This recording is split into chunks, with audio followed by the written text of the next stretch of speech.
우리에게 주시는 하나님의 말씀은 에베소서 2장입니다.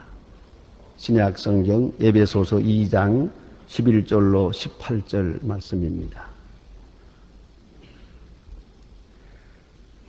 에베소서 2장 11절로 18절까지 저와 같이 한 목소리로 봉독하게 되겠습니다. 지금 시작합니다.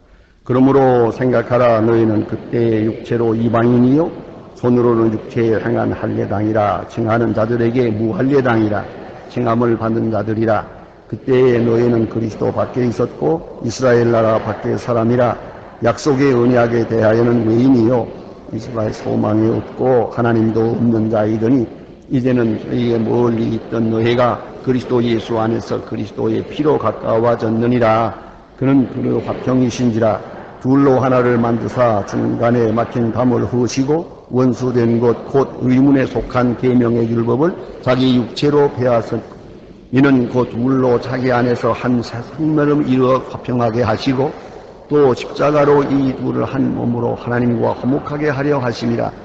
원수된 것을 십자가로 소멸하시고 또 오셔서 먼 데 있는 너희에게 평안을 전하 가까이 온 데 있는 너희들에게 평안을 전하셨으니 이는 서로 말미암아 우리 둘이 한 성령 안에서 아버지께 나아감을 얻게 하려 하심이라. 아멘. 여기까지 보았습니다.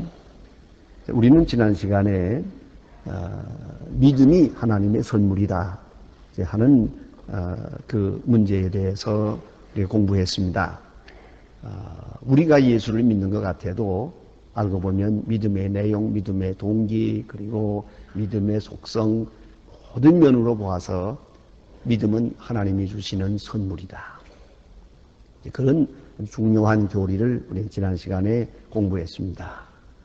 오늘도 다시 이어서 하나님의 선물, 이것을 우리가 공부하게 되는데, 오늘 생각하는 것은 우리가 받은 구원, 그리고 하나님의 자녀됨이 근본적으로 또한 하나님의 선물이라는 것입니다. 그의 선물성이 여기에 잘 나타나 있습니다. 전적으로 하나님의 선물이다. 이 선물이라는 것은 우리 자신으로부터 출발하는 것이 아니라는 것이지요. 내가 자격이 있어서 얻는 것도 아니고 내가 의의가 있어서 이것을 보상으로 받는 것도 아니고 축복으로 받는 것도 아니라는 것입니다. 오직 하나님의 높은 기뻐하시는 자유의지에 의하여 하나님의 기뻐하시는 자유의지에 의해서 주어집니다. 이것은 루터가 즐겨 쓰는 용어입니다. God's free will, 하나님의 자유의지. 하나님이 기뻐하시는 자유의지에 의해서 우리가 구원을 얻게 된 것입니다. 그의 뜻입니다. 그의 마음이요 그의 기뻐하시는 마음뿐입니다. 그런 거로 우리의 공로는 여기에 아무 의미가 없습니다. 또 우리가 무슨 선한 일을 해서 보상을 받는 것도 아닙니다. 과거도 현재도 또 미래도 그렇습니다. 그런 거로 전적으로 선물입니다. 이 선물성을 우리가 생각해야 합니다. 우리 선물이라면 우리는 다소간 이게 물질적인 것만 선물로 생각합니다만은 그거 아닙니다. 보이지 않는 것, 어떤 때는 인간 관계가 선물일 수도 있고요. 내 존재가 선물일 수도 있고요. 또 내가 다 잃어버린 것 같지만은 내게 주시는 지혜, 이로 인하여 깨닫게 될 때 그 지혜가 선물이고요. 또 어떤 때는 아시는 대로 나는 꼭 슬퍼할 수밖에 없어요. 인간적 여건으로서는 불행하기 짝이 없는 것이 보이지만은 그건 다른 사람은 몰라요. 내 마음에 좀 전에 우리가 부른 찬송처럼 내 마음에는 기쁨이 충만해요. 그 기쁨, 알 수 없는 신비로운 기쁨이 있어요. 그거 선물이에요. 그 기쁨이 선물이에요. 큰 선물이죠. 그리고 우리가 생각해야 합니다. 그런 거로 선물이라는 것이 이렇게 내가 생각할 수 없는 선에서 큰 선물들이 우리에게 주어지고 있는데 문제는 내가 그 선물을 모른다는 데 문제가 있습니다. 그런 거로 소중히 여기지도 못하고 또 선물을 받고도 기뻐할 줄을 몰라요. 어떤 의미에서 선물의 의미를 모르는 자는 인간이 인간답지 못하다고 합니다. 선물의 상징성을 생각하지 못하는 사람은 사람답지 못하다고 합니다. 결국 인격이라는 것은 선물을 알고 선물성을 알고 선물에 대한 고마움을 아는 것이요. 그게 바로 행복이거든요. 여러분 어찌 생각하세요? 어떤 사람은 그런 생각해요. 내게 주신 하나님의 선물 중에 가장 큰 선물이 자기 마누라라고 하는 사람이세요. 그 사람 행복한 사람이죠. 그게 잘못되면 천하의 왼수고 그렇지 않습니까? 또 내게 주신 선물 중에 가장 큰 선물이 제 남편이다. 이렇게 생각하는 사람은 아마도 세상에 제일 행복한 사람일 거예요. 그런데 이 큰 선물을 가지고 있으면서도 내가 기쁨도 없고 행복도 없고 그렇다면 그건 선물에 대한 모독이죠. 선물 받을 자격이 없는 사람이죠. 그 생각하게 됩니다. 그러기 위해서는 우리가 생각할 게 있어요. 선물이 선물되기 위해서는요, 내가 겸손해야 됩니다. 이걸 받을 만한 자격이 없는 존재라는 것을 내가 알아야 됩니다. 그리고야 선물이 되는 거예요. 그래서 돈 많은 사람에게 선물 주기 어려워요. 서로 사랑하는 사람이라도 돈 많은 사람에게 모든 것을 다 가지고 있는 사람에게 그 사람의 마음이 화끈할 만큼 무슨 선물을 주겠어요? 이건 줄 길이 없습니다. 그러니까 문제는 누구든 간에 나는 아무 공로도 없고 아무 의도 없고 아무 자격도 없다 하는 바로 그 마음이 먼저 있고야 선물이 선물될 수가 있는 겁니다.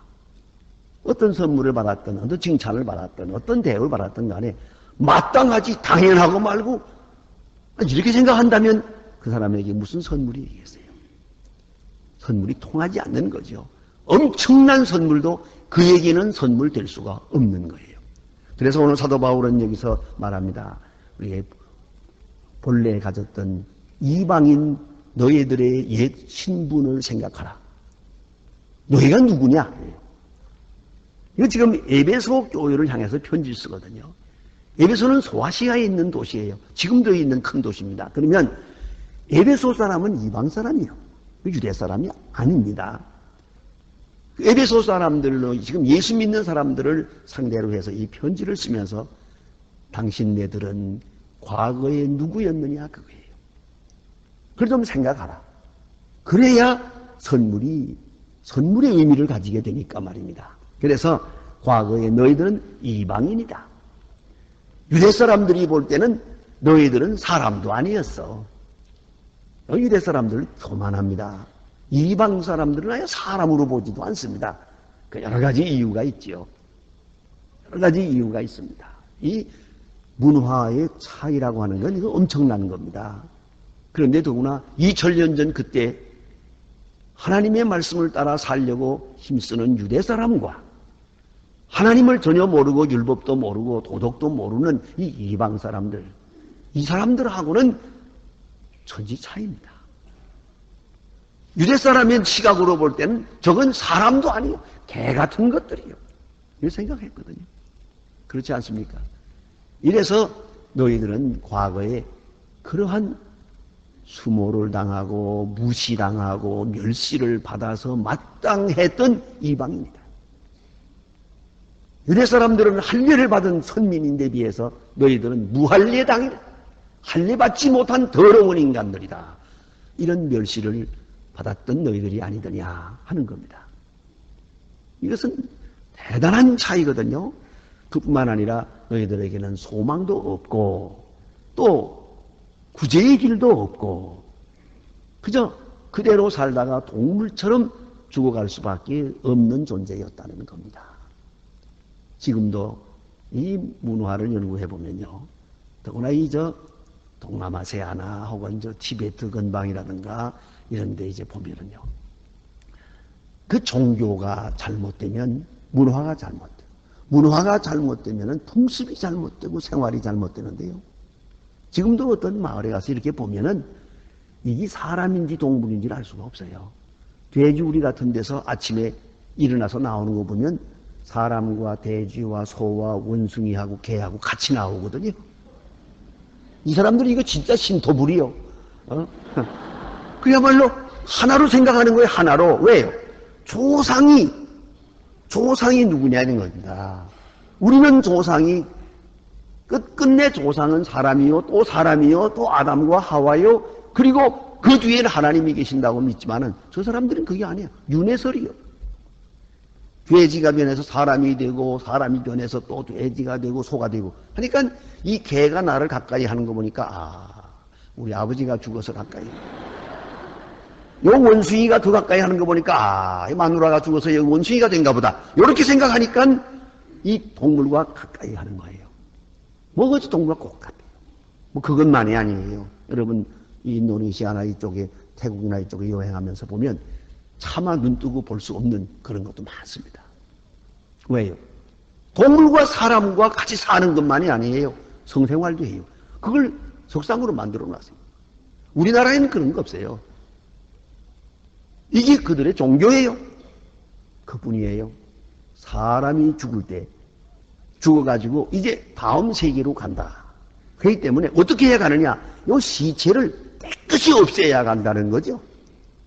근데 그걸 없었는데 누가 먹어야 되느냐? 독수리가 먹어야 아주 바로 직행해서 극락으로 간다는 겁니다. 그래서 사람 다 죽기 전에 아예 허리를 꺾어가지고 둘러매고 산에 올라가서 난도질을 해서 그걸 독수리한테 먹여요. 이게 바로 그들의 종교예요. 지금도 그런데 2000년 전에 어쩌했겠어요? 그러니까 이 이방인이라는 것은 유대 사람으로 볼 때는 그 사람도 아니에요. 이러했던 것이거든요. 너희들이 그랬다. 소망도 없었고 구제불능했다. 그런데 이제 예수를 믿었다는 거야. 이 보통 문제입니까 이게?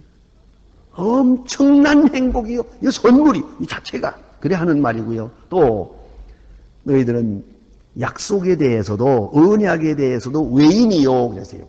메시아가 오신다고 하지만은 메시아와도 관계가 없어요. 메시아 대망 신앙과도 무관한 사람들이 있어요. 외인이요. 또 하나님이 없는 자였다. 하나님 없다. 이게 얼마나 중요한 의미를 가지는지 모릅니다. 하나님 없으면 철학적으로 말하면 사람도 없어요. 이걸 잊지 말아야 합니다. 공산주의 사회에 오래 있다가 그 어려운 고통을 다 치른 다음에 제가 해방되자마자 헝가리, 루마니아, 체코슬로바키아 이런 데 갔었어요. 가서 그들이 지도자들하고 얘기해 보니까 그런 얘기를 해요. 왜 이렇게 못 살게 됐어? 하고 물었더니 하나님을 부인하고 나니까 인간이 없어지더래요. 인간성이 파괴되어서 결국은 경제, 정치, 문화 다 망가지고 말았다. 그래서 이렇게 우리가 못 살게 됐습니다. 그래요. 하나님을 부인하면 동시에 인간 자체를 부인하는 것이 돼요. 그걸 잊지 말아야 합니다. 하나님이 없었다. 그래서 그 어두운 그 죄악된 걸 죄인지도 모르고 그런 암흑 속에 살았다 그 말이죠. 그런데 지금 구원을 받았다. 이제는 구원을 받아서 엄격한 의미에서 진실한 의미에서 선민이 되었다. 이스라엘 사람들의 선민이라는 건 민족뿐이요 혈통뿐이고 형식뿐이요 어떤 때는 예표적 의미밖에 없고 사도 바울의 논법으로는 참 이스라엘은 그리스도인이에요. 참 이스라엘은 참으로 선택된 백성은 그리스도인이다 말이에요. 그래서 너희가 이제 구원을 받았느니라. 얼마나 놀라운 얘기입니까? 그런 거로 이 선물을 구체적으로 설명하면은 먼저는 그리스도께서 오신 일이 선물이요. 그 자체가 어떤 의미에서 이것으로 만족할 수 있어야 돼요. 도성인신에서 인카네이션 되어서 이 땅에 오셨다는 것 자체가 아주 중요한 의미를 가지고 그게 선물로 오신 것이고 히브리 9장 12절에 보면은 자기 피로 영원한 속죄를 이루고 단번에 우리를 구속했다고 말합니다. 이것은 지극히 중요한 사도 바울의 기독론입니다. 바울은 예수의 생애에 대해서 많은 말을 하지 않고 있어요. 그래서 저쪽이 캐르그마적이야. 예수의 십자가와 부활과 재림, 거기다가 초점을 맞추는데 예수의 죽으심이라는 것은 만백성을 구원하는 속죄 제사라는 것이죠. 거기다가 초점을 맞추고 있어요.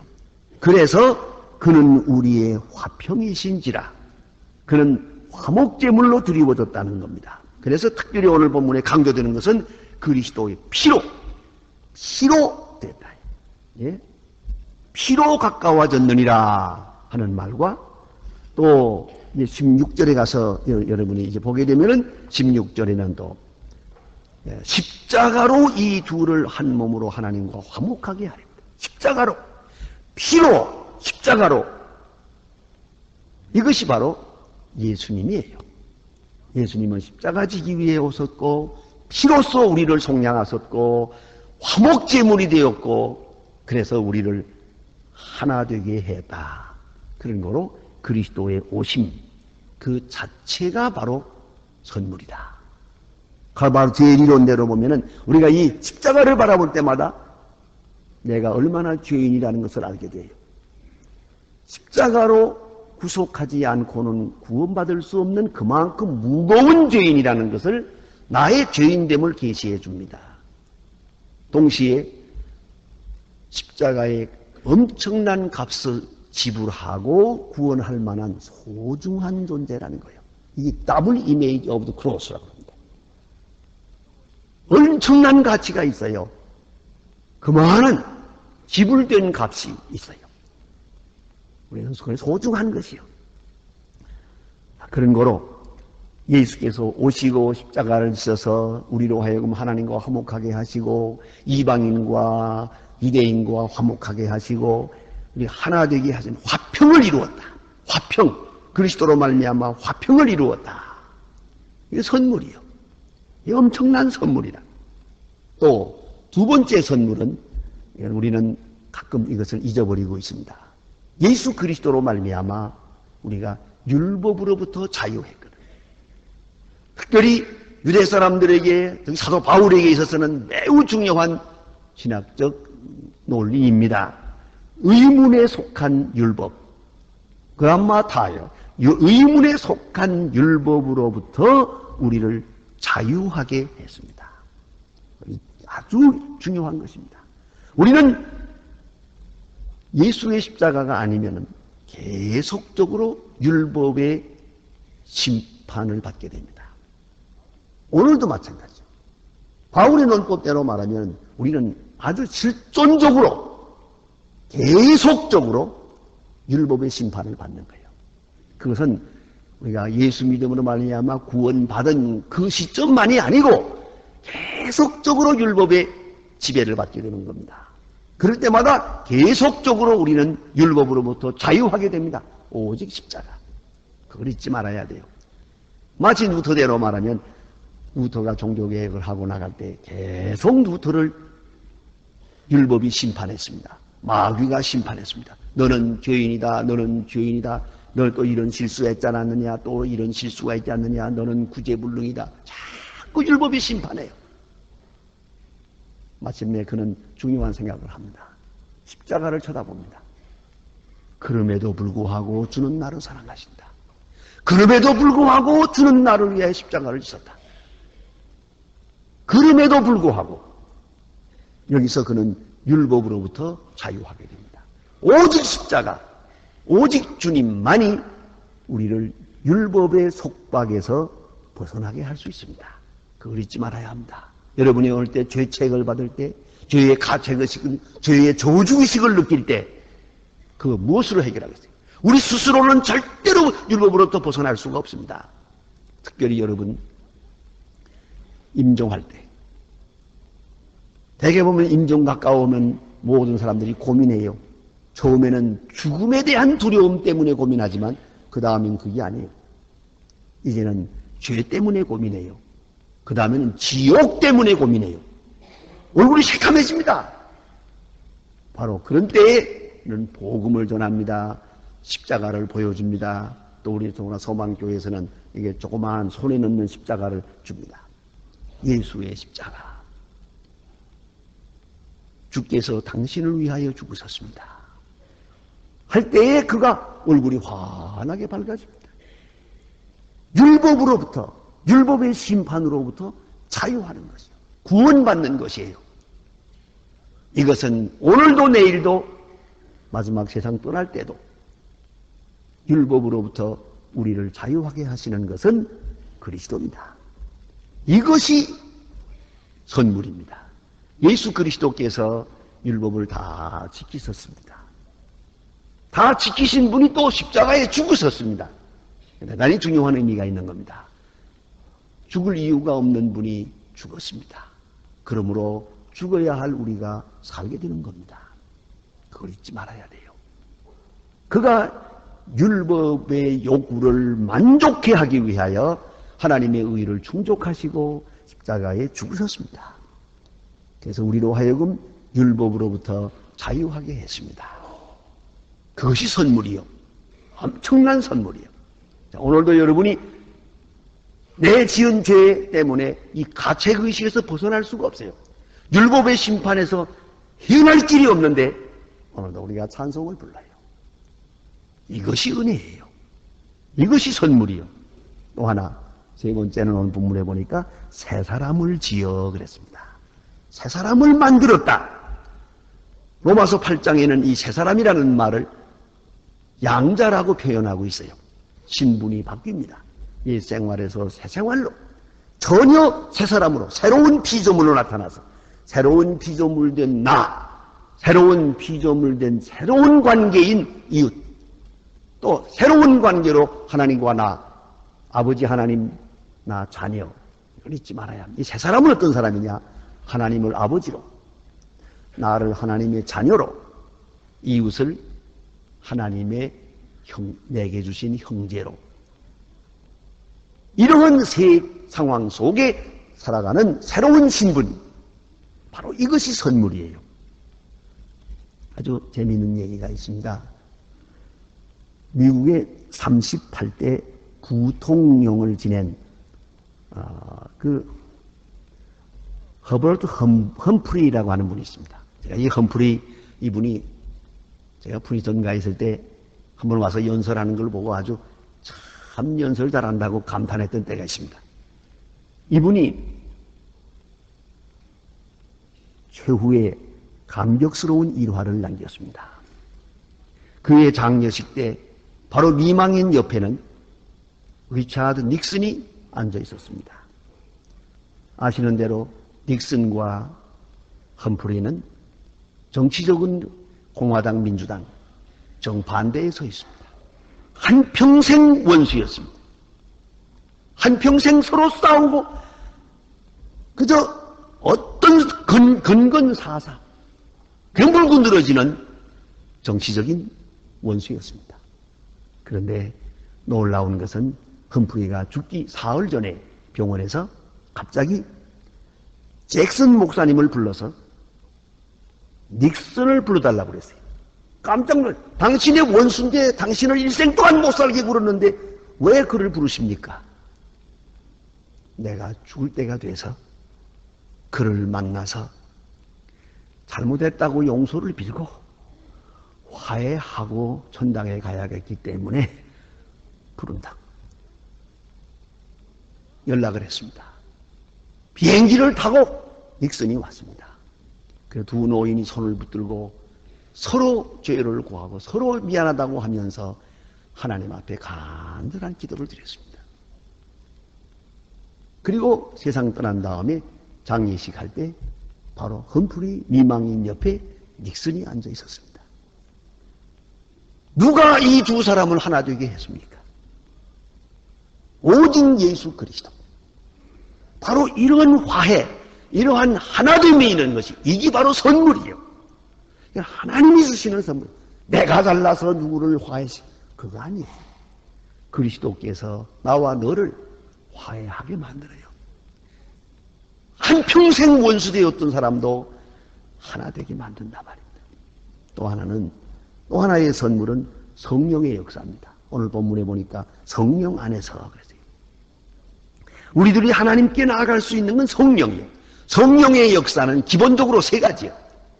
첫째가 내게 믿음을 주어서 의롭다함을 얻게 합니다.